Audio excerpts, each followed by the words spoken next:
Well, hello everyone, this is Dennis Anderson again. I'm coming back on live. I think the names have started to slowly dissipate as far as logging in, but I think there'll be a few coming in a little bit late. But we're going to go ahead and get started just to make sure we make our time frame of this presentation to an hour. I want to welcome everyone and to our friends to the north. Bonjour à tous, and we'll get started.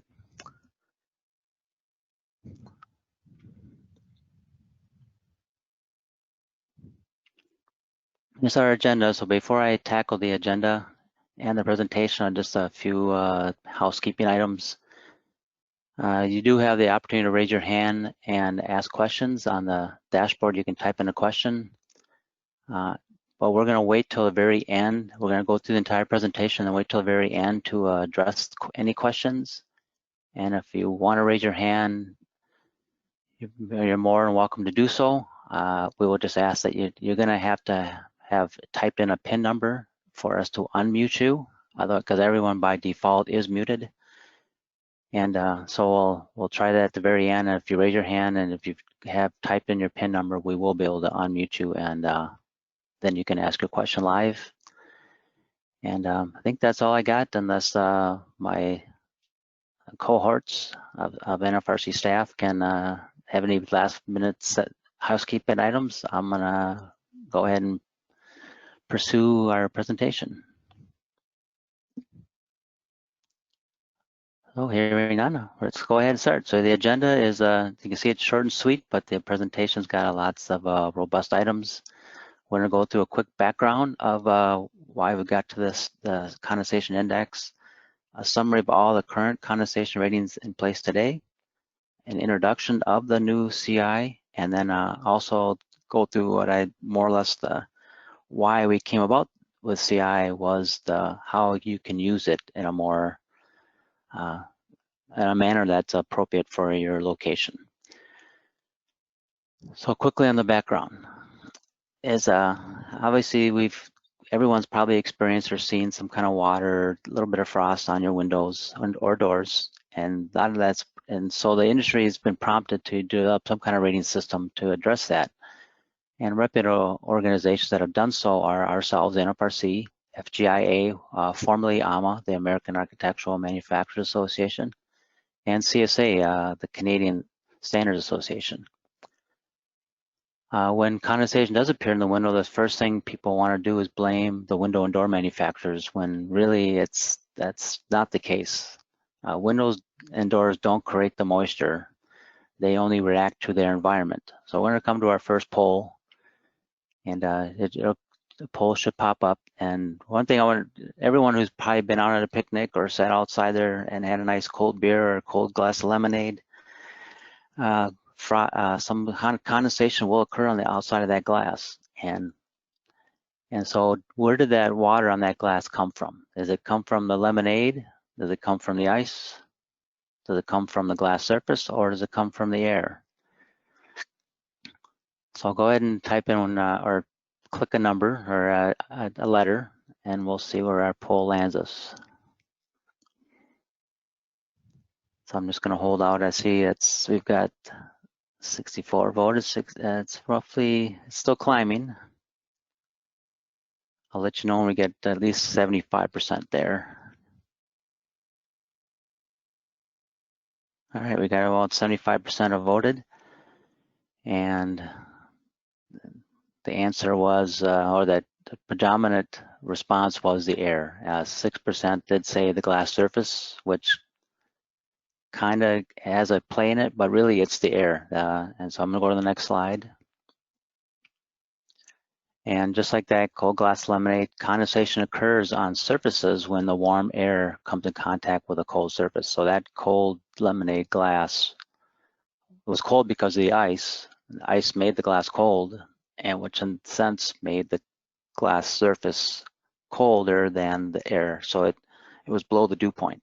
So the dew point can be determined by knowing the indoor air temperature and the relative humidity. So some of you may recognize this. I'm old school. This is what I use, and I still have one sitting on my desk actually. It's the Psychometric Chart. It's very useful today for the HVAC people that come into a house or a building. They still use this chart. And so I just want to kind of show you the old school, and then we'll show you another way you can do it. But the dry bulb temperature, which is along the bottom axis, is really your indoor air temperature. You'll have to find your relative humidity that's in the room or in the air, and that's kind of it's the lines that are curving from left to right in an upward angle, and where they intersect, and you follow that to the horizontally to the left, which that left area is your saturation temperature. That's your dew point. So I'll zoom this in, and if we have a 70-degree temperature, so our indoor temperature is 70, we have a 50% humidity in that room.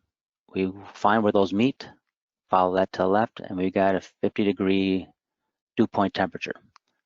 So, and there's 50. So next slide here, you can see here's a nice easy way approach. Lots of tools out there on the internet to Google or Bing, and so this is one that I found that I use a lot instead of my old psychometric chart. It's easy to type in something here. So there's many means to get that dew point temperature.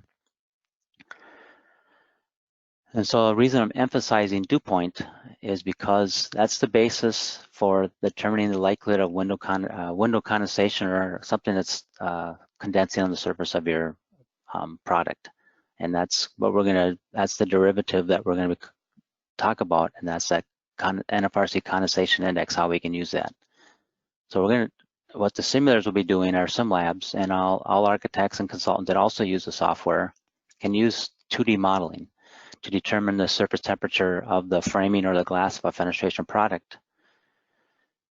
And so the major contributors that when you're doing the modeling to help, at least help with that modeling, is to know what are the potential things that causes condensation. And so we got indoor relative humidity, which you talked about. We have the climate or the outdoor environmental conditions, which we really haven't talked about. What we will later is the winter design temperature.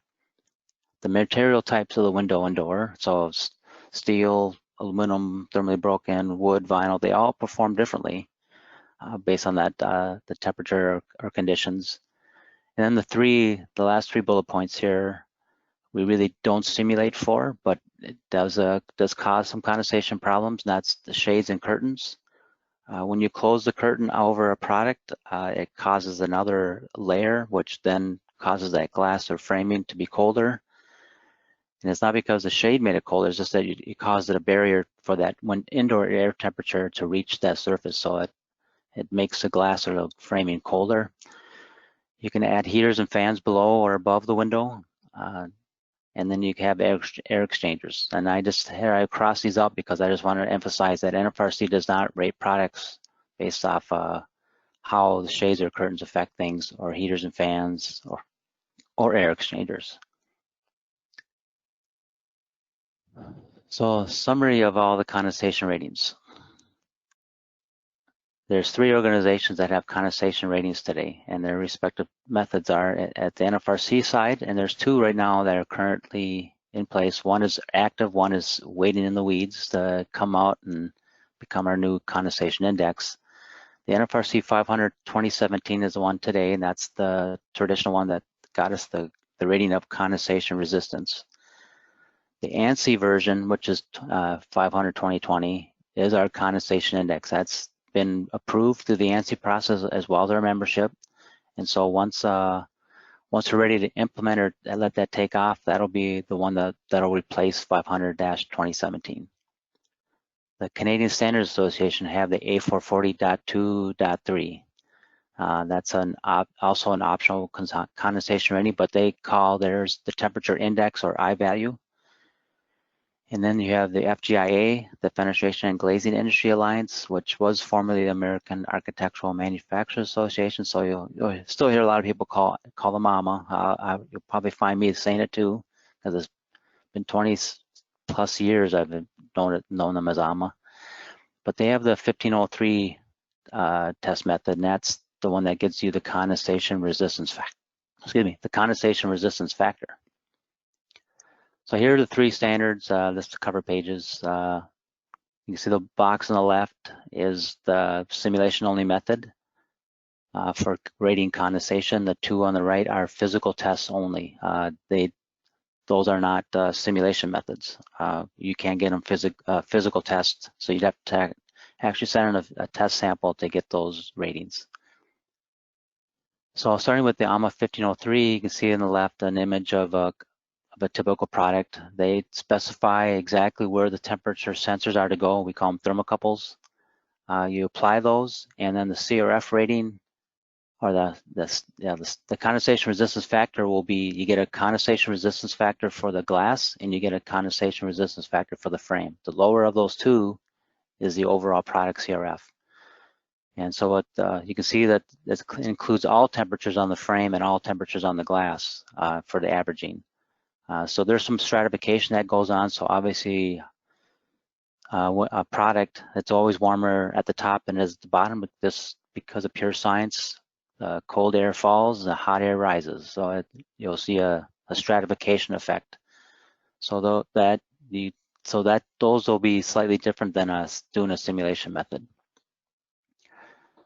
The condensation rating for the Canadians, they have the temperature index. So again, you can see the temperature sensors are laid out, predetermined. They also add some roving temperatures to find the exact coldest temperature. So they lay out the thermocouples, but they find you're supposed to use the coldest frame temperature. And then along the bottom, there's 3 glass temperatures that are 50 millimeters from the glass edge. You'll average those out, and if out of those 2 numbers, the frame and glass, you pick the coldest temperature, and that'll become your temperature index or I value. So the CSA A440 was the driver for the condensation index doing a simulation method. And then so I just wanted to quote here, I got it here, you probably already read it, but here, for a particular application, for a given winter outdoor design temperature and indoor relative humidity, the temperature index can be used as a guide for selecting a suitable fenestration system. So using that same quotation, we're in essence using the CI now as our condensation index can be used as a guide for selecting a suitable fenestration system. And we'll show you that later with some examples. So so I'm going to go back to the NFRC 500 version here. So the new CI rating was necessary and important, and I stress that because the condensation resistance rating we have now for the 2017 can only be used to compare apples to apples. It really has no use to ascertain the likelihood of condensation, nor does it have any correlation to the AMA 1503 CRF or any correlation to the CSA A440. The existing AMA CI 1503 and the CSA A440 temperature index reports, so both those reports could be utilized. You could open up a report. Most of those reports do have temperature numbers on them, or temperature sensor values that you can convert to a simulated NFRC CI rating. So you can't say it's simulated, but you could take those temperatures and do a correlation between the AMA and CSA values to do the CI. So, and the next one is the NFRC 501 User's Guide. Can be used to make product choices based on climate zones, the indoor dew point temperature, and the exterior air temperatures. I just wanted to make one note here that the CI rating is the reason we're holding it back, and is because we want to implement it with the LEAF methodology. And I got some bullet points on LEAF just to kind of summarize, because if I were to talk about LEAF, we'd go through another 2-hour presentation. So the LEAF is and let me go back one slide, is the linear energy analysis for fenestration. So that's what LEAF stands for. The LEAF methodology was developed for U-factor simplification. It allows trend lines, or if you want to speak more in physics, it's linear regression equations, to calculate whole product ratings of multiple options. So you don't have to do them individually. You can actually simulate hundreds of glass options using 1, 2, or 3 trend lines. So it reduces this significantly amount of modeling you have to do in therm. The LEAF method applies the CI ratings as well as with the U factor that we're going to have, and it uses that center glass U factor to not only give you a total product U factor, but it also can give you a whole product CI. So that's why the LEAF methodology is, we're holding out for CI for LEAF to be implemented.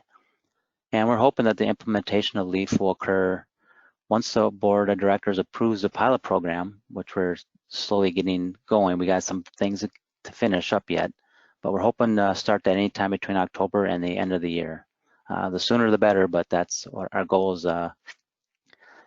is. I think goal is January 1, 2020 for sure. And but don't quote me on that, because something could occur that might delay it by a month or two. So I just want to show you what a graphical representation of the LEAF.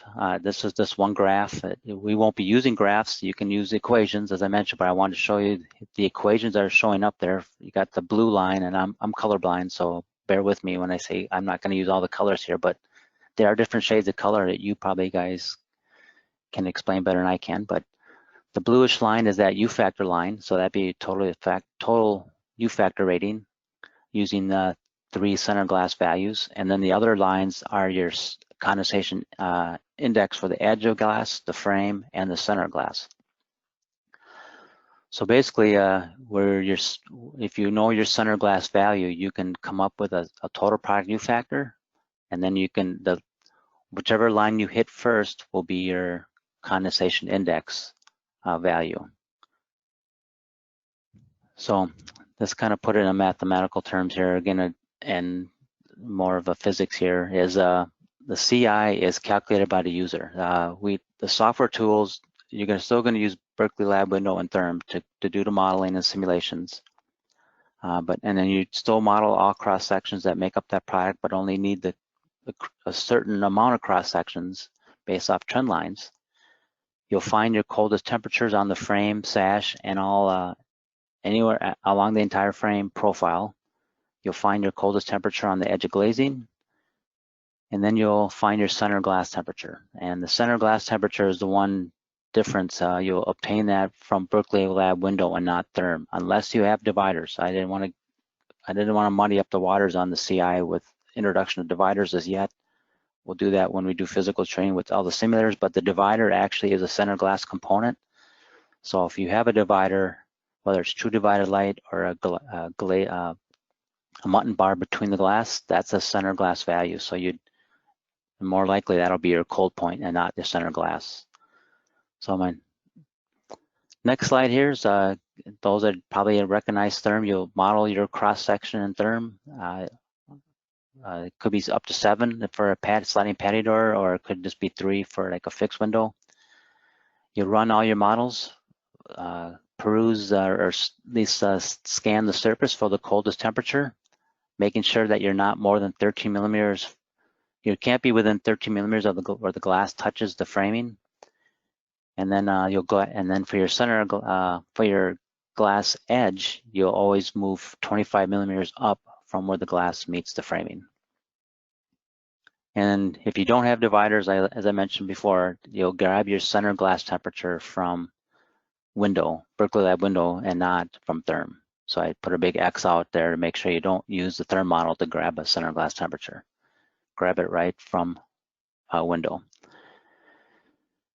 So here's your calculations. I won't go through. These formulas are in the NFRC 500 or ANSI NFRC 500 document, and this, I just put that there so in case we'll be providing a PDF of this, so you can always refer back to this, but it's also in the NFRC or ANSI NFRC 500 document.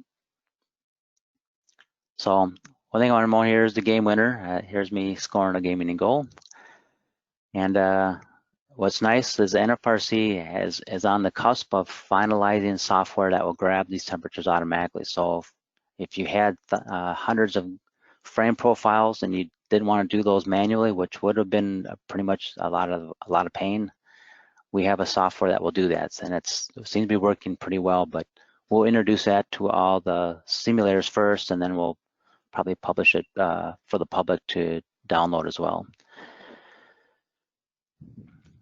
So we're going to go through the use of the NFRC CI number.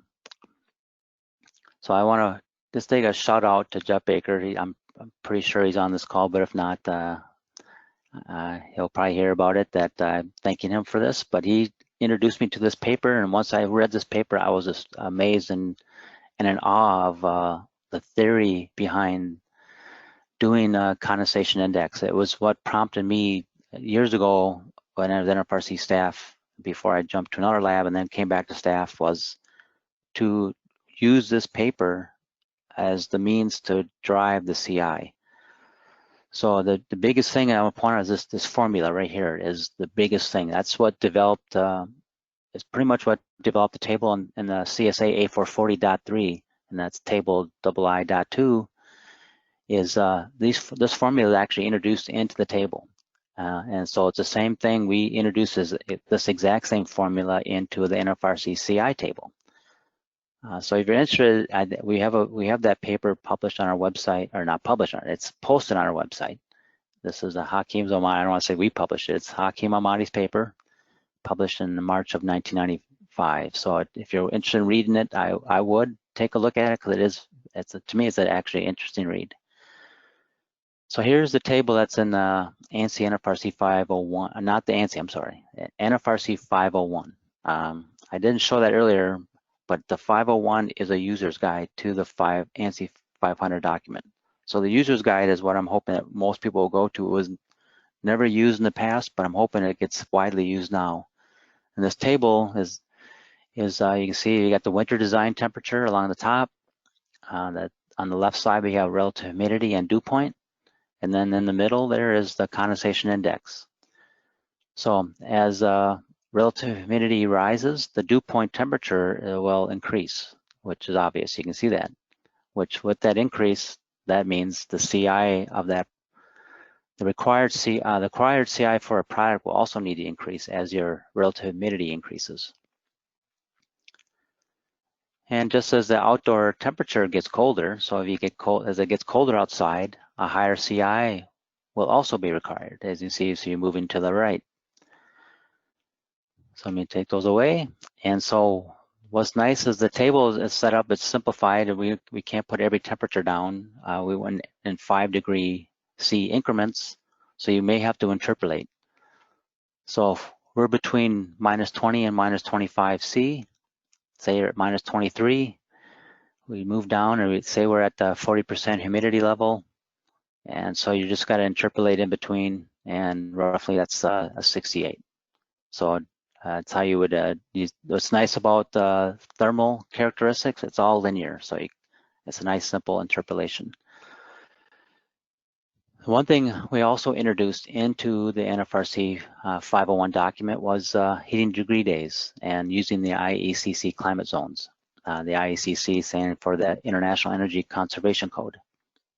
A lot of you use that, as well as NFRC, we have our, for most of you who do labeling, NFRC labels, you include the Energy Star mapping, which is, it's not the same as the Iecc climate zone map, but a bit close, but it just breaks it up into more zones.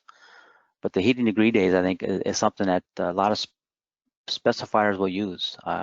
So we introduced the HDD, but we didn't get down with the climate zones. We didn't break it down into specific things. We wanted to include this chart to show the predominance of, this is US cities and Canadian cities, and showing where do they fall in the climate zone on a typical heating degree days. So you can use this as an effort as well. I'm going to show an example how to use this chart as well when we do CI.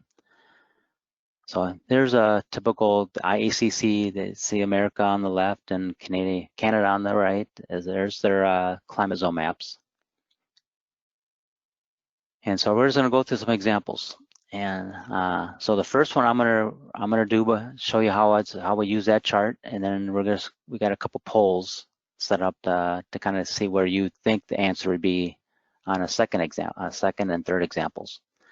So the first example here is that we have a building owner that's purchased windows for a multifamily condominium in Mason City, Iowa. His or her request is that no interior surface temperature on that surface of the windows that they purchased will They don't want it to ever drop below 9 degrees Celsius. So instead of specifying our humidity, they're saying they just don't want temperatures on the surface below 9 degrees C.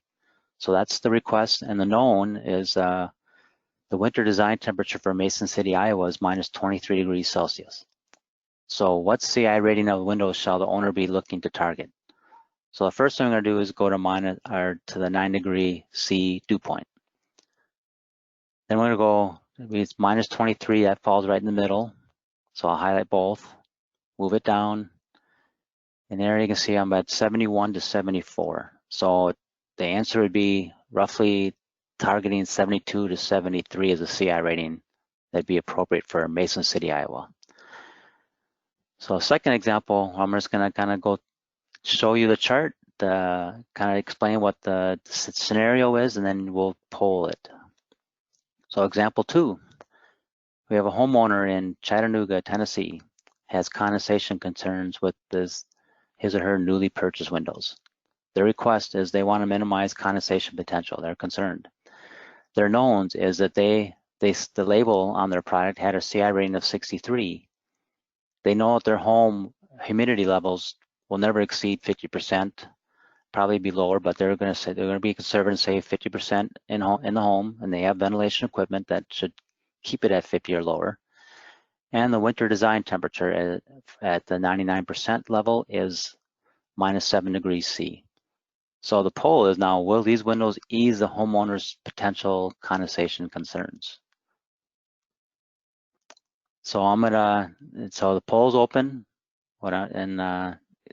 just take it, there's no right or, there's no grading here. We're not gonna see who had the wrong answer, but just kind of get a quick guess or guesstimate on how people like this chart. How is it readable, and we'll go from there. So okay, and then we got 45% voted. I'm gonna hold off a little bit longer to get more votes in.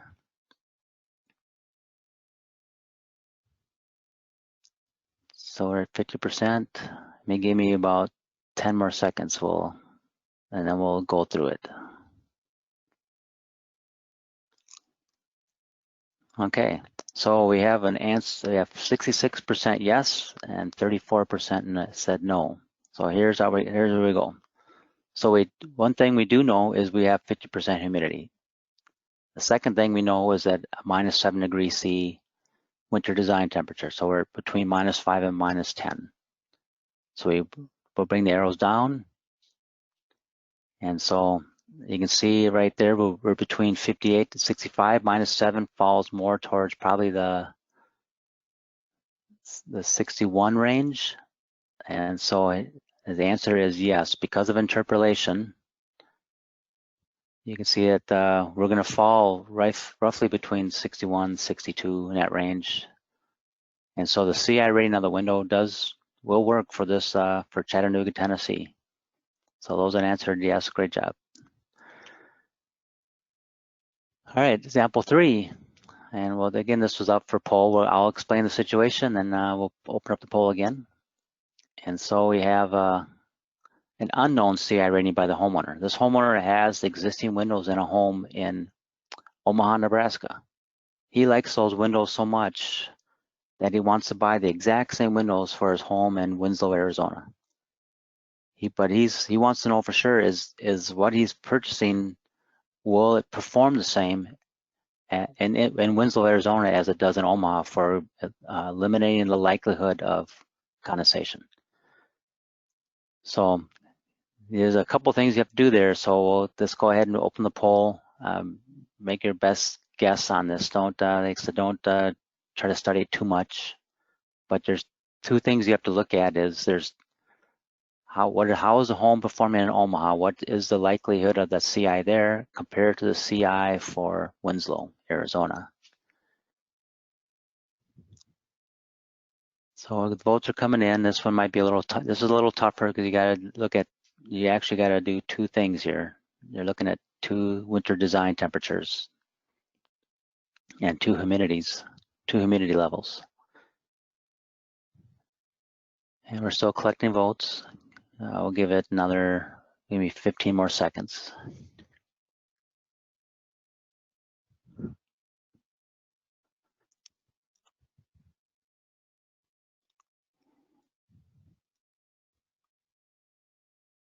All right, we'll close the poll down, and it looks like that's 53% yes, 47% no.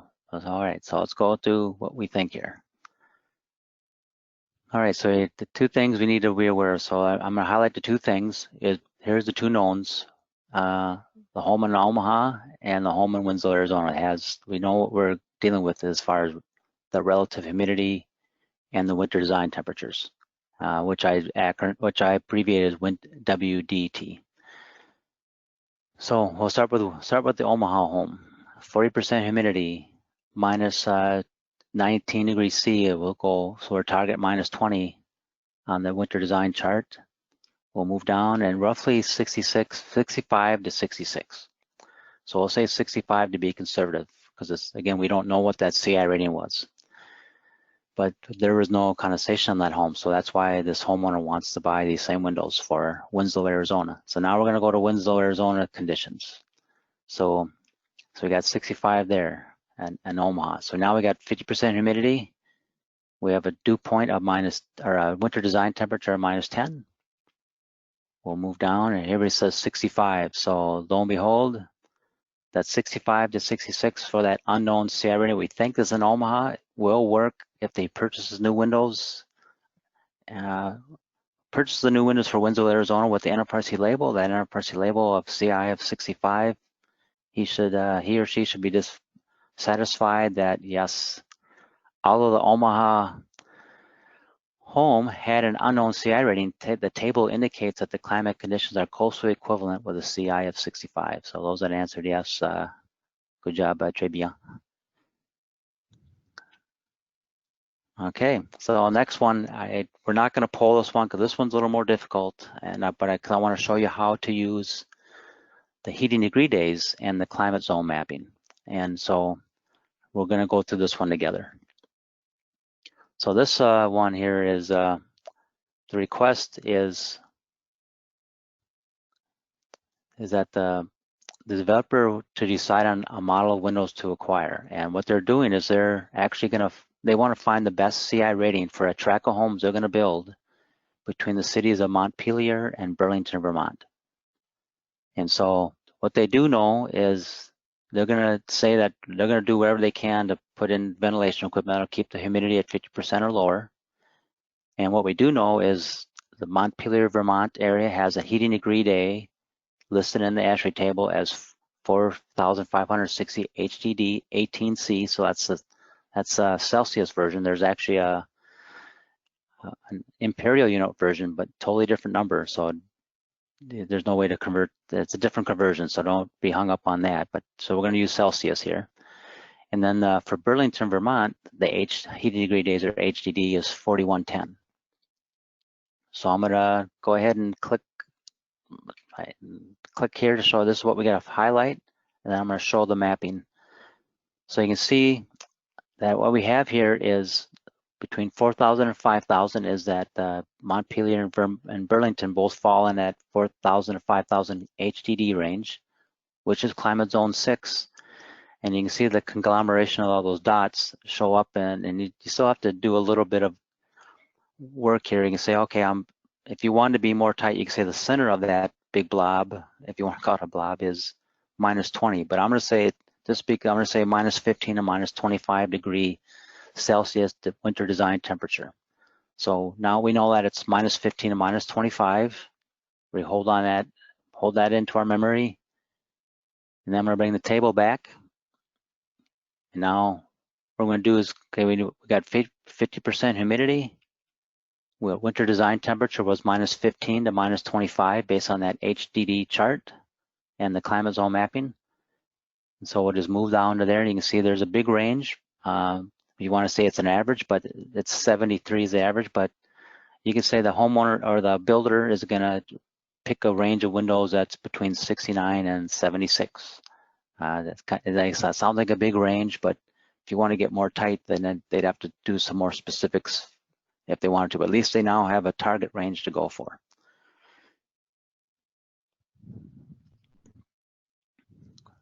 So, oops, I went too far. So the summary I want to go through here is that the potential for condensation decreases with the higher CI ratings, which we showed was obvious. You can use the tables and figures in NFRC 501 to help you specify or find a specific CI.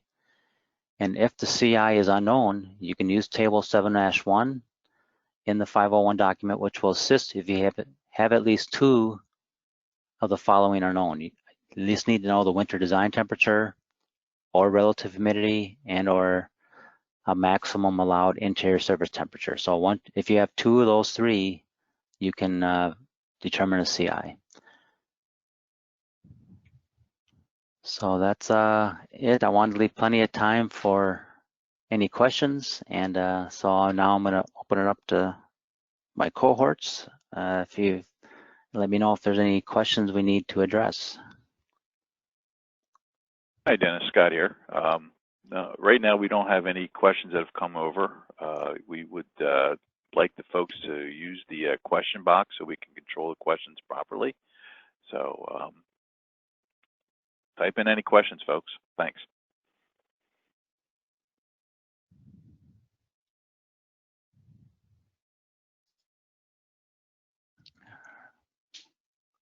All right, I'm going to share my webcam so I can answer you live if you wish. I meant to do that up front so you can see who I am. I know there's a picture I showed earlier of myself, but doesn't show everything. So I want to say hello, welcome, bonjour à tous to our Canadian friends. So you're more welcome to get on. Wish you. I'll welcome any questions you have. All right, we do have some. Okay. I'll just answer the first one. It's is the presentation going to be up? Yes. We will have a link to the recording and a PDF file and everything. So yes, everybody will have a link to download the information. Great. Next one, will the simulation report require a change? Yes. Okay. The biggest issue will be proving your trend lines. So even though we're going to convert from condensation resistance to condensation index, the current condensation resistance value was automatically, for lack of a better term, spit out from window. Here we're going to develop condensation index based off a leaf methodology. So yes, you will need to show in your report some means of traceability, how you develop those trendline equations. All right, great, thank you. Next question, how does this affect labeling for the NFRC temporary label? The temporary label will have, again, this condensation is a optional rating. So if once this is implemented and off and going, your current certification will exist through the expiration. It's when if you move to condensation index for recertifying or a new certification, that label will have now instead of saying condensation resistance, it will say condensation index on that label. Great, thank you. Next question is about that software tool, and they wanted to know if it'll be available to the general public. Yes, the software tool, the specifics is you'll drag in your therm files into this tool. It'll automatically it'll find the coldest temperature. And so it's I don't want to get more explanation on that because we're still working out some bugs, but it's a tool that's using Excel. It's Visual Basic program, and it will be available to the public. Great. There's a question about the variables needed to determine the CI on the previous size. Where can they go to find the 2 of the 3 variables needed? So I think they want to probably go back to. Let me go back to the slide. Yep.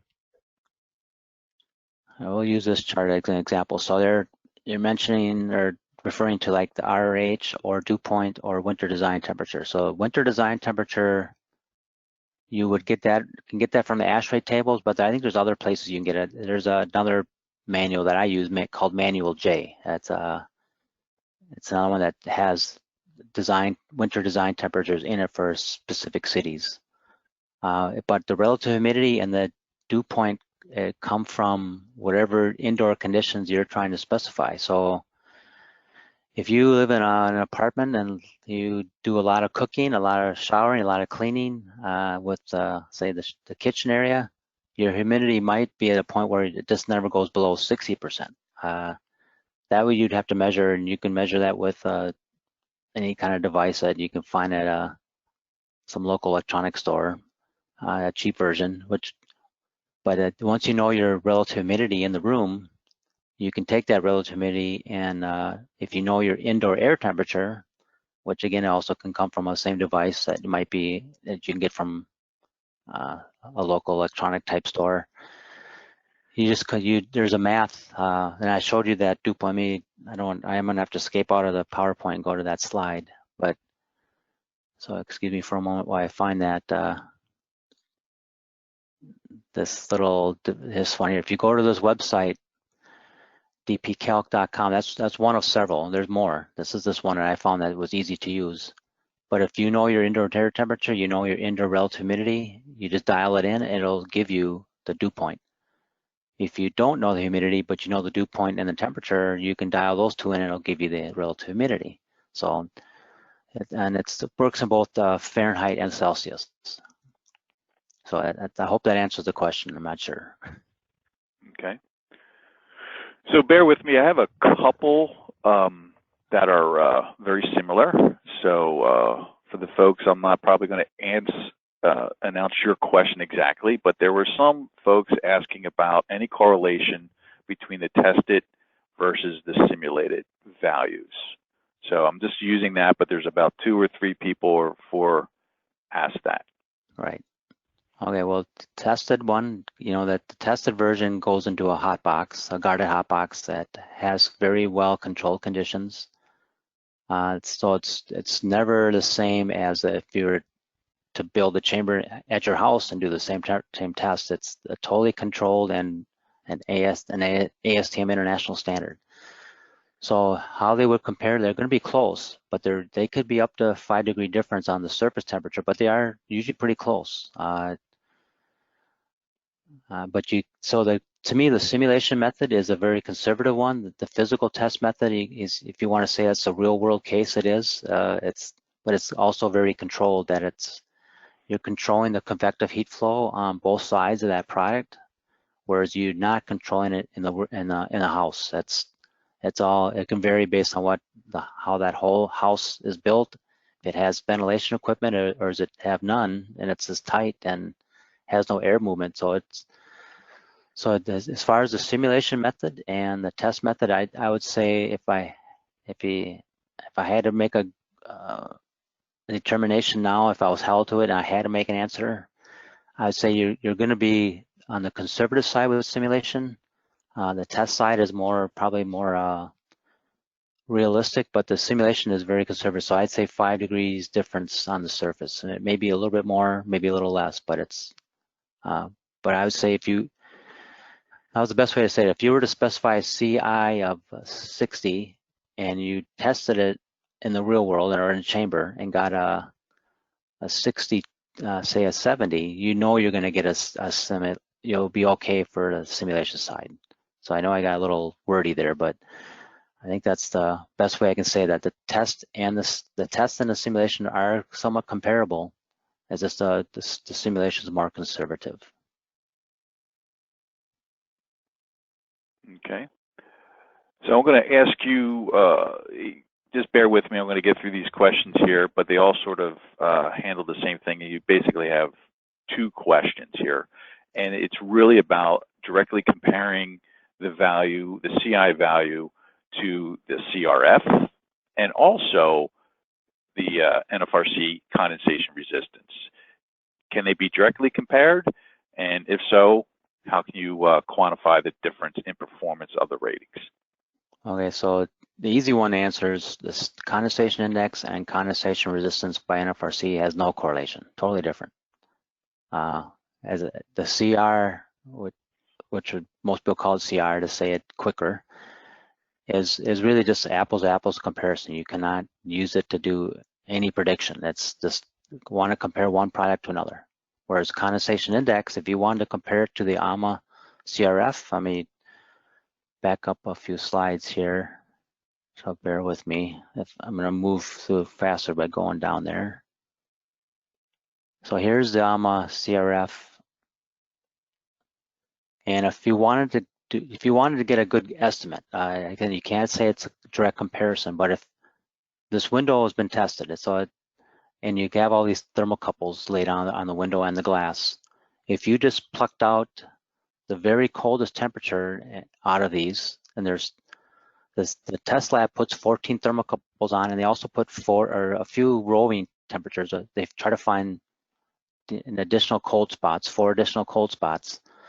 If you take all those temperature sensors and just take the coldest one from the frame and then also from the glass, you could take that and just plug it into, and I'm gonna go quickly to the formulas. You could take that coldest temperature and pluck it into here. So your temperature of the frame, take the coldest frame temperature, take the coldest edge or glass temperature and the center glass, and you now have CI conversion from the AMA CRF test. The same holds true for the CSA A440 test. You can, same approach. You'll do this physical test. You'll have all these thermocouple values in the report. You just find the coldest one. But that's what CSA already does. They find the coldest, and that's your temperature index is the coldest frame or glass temperature. And that's what CI is doing. So you just find the coldest temperature and also plug it into that formula I just showed here, and now you can get a CI number. So they relate in that manner that you can use the existing reports to come up with an estimated or a CI value just based off a test report.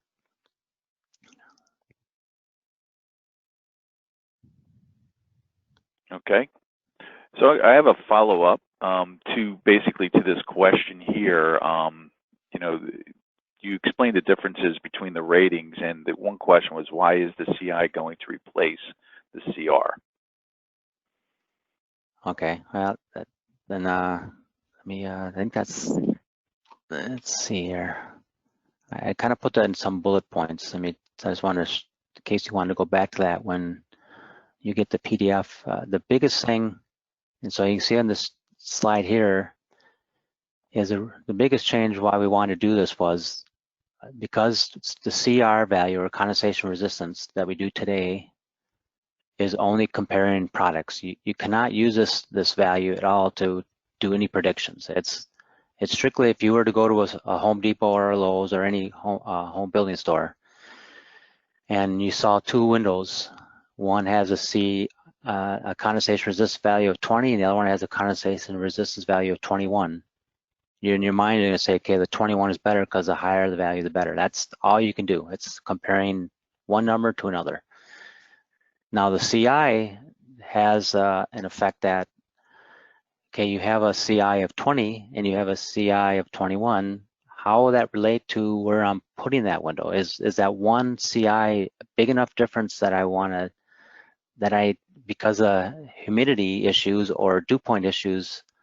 So if I go to the chart,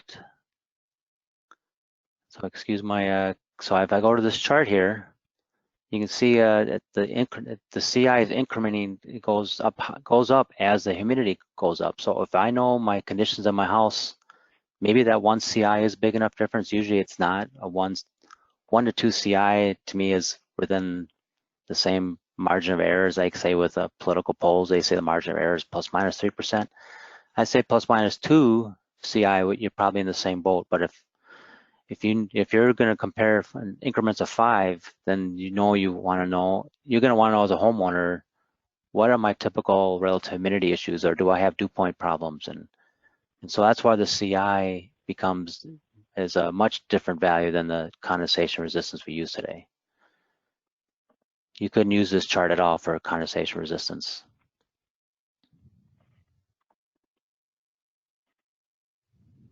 All right. Okay, a couple things here, and I think we're going to go back to what you were saying earlier about when you're trying to do the calculation. Could you determine the condensation will occur only from knowing the CI? And then is the selected CI for a given climate based on the energy calculation with the condensation effects, or just pure dew point temperature? I figure both of those you sort of might want to show this again, and that might answer their questions for them. Yeah, hopefully I understood it correctly. Is that with this chart, so you to know the CI value, to get a CI value, you're going to need to know 2 of 3 things. You need to know your winter. If you have a winter design temperature, if you know that, you'll have that, at least that to look at, and then the relative humidity or dew point. You just need 2 of these 3, and once you know 2 of the 3, you can now determine a condensation index. If the condensation index is unknown, say the winter design temperature is unknown, which it shouldn't be. That's ASHRAE published values. That the winter design temperature really is not an unknown. It's just that maybe your city isn't listed. If you're maybe not listed in the ASHRAE table, but the city nearest you might be listed. But that should be known. What you would have to figure out on your own though is your relative humidity and or dew point in your house. So this table is all based off of, you can see at the bottom here, I hope you can see my cursor, is the dew point is calculated based off of 21-degree indoor air temperature. Now, if say you're indoor, say you like it much warmer or you like it much colder to save on energy or something like that, these numbers won't vary much. In the Hakim Ahmadi paper show that, and that's why I want to emphasize that you read that. It's not a boring read, at least to me it wasn't. But it shows that even the indoor air temperature can change, but does not significantly affect in Hakim Ahmadi's case, the temperature index, but in our case, condensation index. So it's going to the same approach as as long as the indoor air temperature isn't fluctuating drastically, you could be within 3, 4, 5 degrees Celsius on your indoor air temperature and still have roughly the same condensation index based off that formula. So hopefully that addressed it. I know I'm not quite 100% sure I did, but hopefully I did. Let me know otherwise, or you can send me an email. Yeah, please. That's always a good thing, as Dennis said there. If we did not get to your question, we are coming up on the hour. If we did not get to your question, just please send a question to Dennis at his email, and he'll be definitely able to help you. There's 2 questions I'll be actually able to help Dennis. Is the Hakim paper available? Yes, it's on our website. It's either our condensation resistance task group page, I think, is where we have that. It's under documents. So you can download it there. And is the CI going to be mandatory or optional? It is a optional rating, just like our condensation resistance. Correct. Let's see. There's a question about when is the new CI going into effect? Okay, so it's variable. It's going to go into effect once the LEAF methodology goes into effect, and we're hoping to start a pilot program before we go full bore. But once the pilot program is going, that LEAF methodology is for U factor, solar heating, and VT, and then it also includes CI. So it's once we're ready, we have the documents ready to go, we're going to do the LEAF pilot program, and then that's when CI will be ready to go. Right. Yeah, we had that tool and an update to our certified products directory. Yep. Yeah. There was just a comment from Jeff about the Canadian National Building Code includes design temperature for hundreds of locations in Canada. I guess that was in reference to maybe when you're talking about temperature index and CSA. Yeah.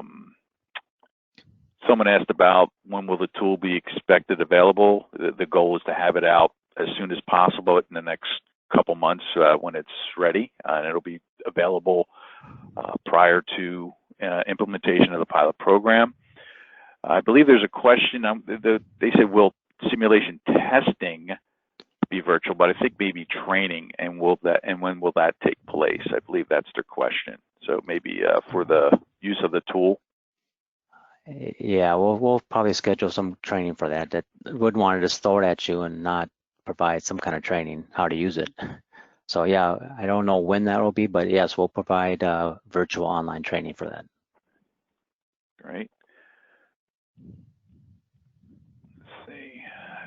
Question about incorporating the CI into the CMAS or a similar tool. There's a question about that. It would be convenient if Therm were not needed because they take too much more time. Well, that's something we'll pass on to our developers to see what they are doing with our with the CMA and then the new commercial. So it's not an answer we don't have at this moment. And there was a comment from Al, the use of CI will need cautions to address variables that can affect installed window condensation performance, such as airflow, blinds, and etc. And Dennis, I think that's what you alluded to earlier when you were talking about having blinds in front of the product and how it causes the air and it'll change the temperature drastically and cause issues. Yeah, I believe the NFRC 501 does address some of those concerns, though. There's a question about the simulation reports and will they stay valued, and if yes, until when? The implementation plan right now is that current product lines that have a condensation resistance rating, that is good until the end of their certification. So you may see Dennis was being very specific when he was talking about NFRC 500 2017 and then the ANSI NFRC 500 2020. We have two documents. They will be available at the same time, and when the last product line that has any of the condensation resistant ratings, they'll be up and active until expired or recertified. There will be a drop dead date when only the condensation index rating can be used, but that will be all in the implementation plan we put forth shortly by this fall.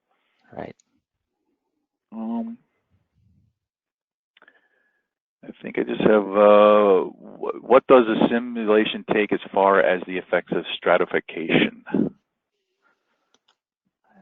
Well, that might be hard to explain, but in Therm, when you're modeling, you're supposed to model the head, pointing down, the sill pointing up, obviously, and the jam points up, and and you're supposed to pick the proper cross-section type, and then you're supposed to make sure you check mark CI run, which is been in effect for many years. They've always called it CI, but it's really the condensation modeling. So it does. You'll notice that when you do a head versus a sill, it could be the exact same cross-section, exact same glass, but the head is always warmer than the sill, and so the LB&L's Therm program does take into effect stratification on their models. So but you have to make sure you click CI runs, and then if you're going to collect temperatures manually, when the tool comes out, it'll know to do this. That it's hard to explain if you've never seen the pull downs, and I don't want to open up Therm now, but there's CI results and there's U factor results. So for any horizontal models, that be the sills, heads, or median rail on a double hung, that's going to use the CI results because it has stratification issues. And then you have to make sure you've clicked on the CI runs, and then it'll do a dot CI run.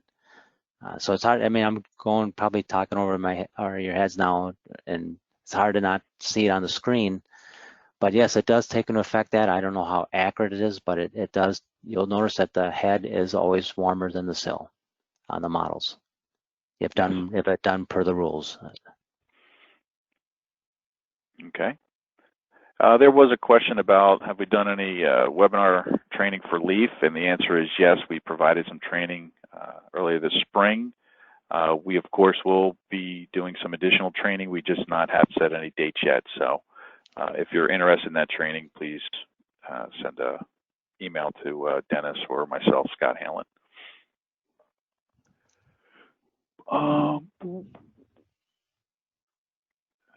I think we're done. Okay. Oh, will the current? Yeah. It does. Yeah, that's it. No more questions. All right. A little bit over, but awesome. Great presentation, Dennis. Well done. Right. Appreciate it. Well, I want to thank everyone for attending. That was a big group. We really appreciate you coming on board and listening to me ramble on. And I'm passionate about this condensation thing. I'm glad we're almost there with the CI rating, and feel free to give me an email if you have any other questions, if you have any concerns, and that's I'm going to sign off and thank you again for attending.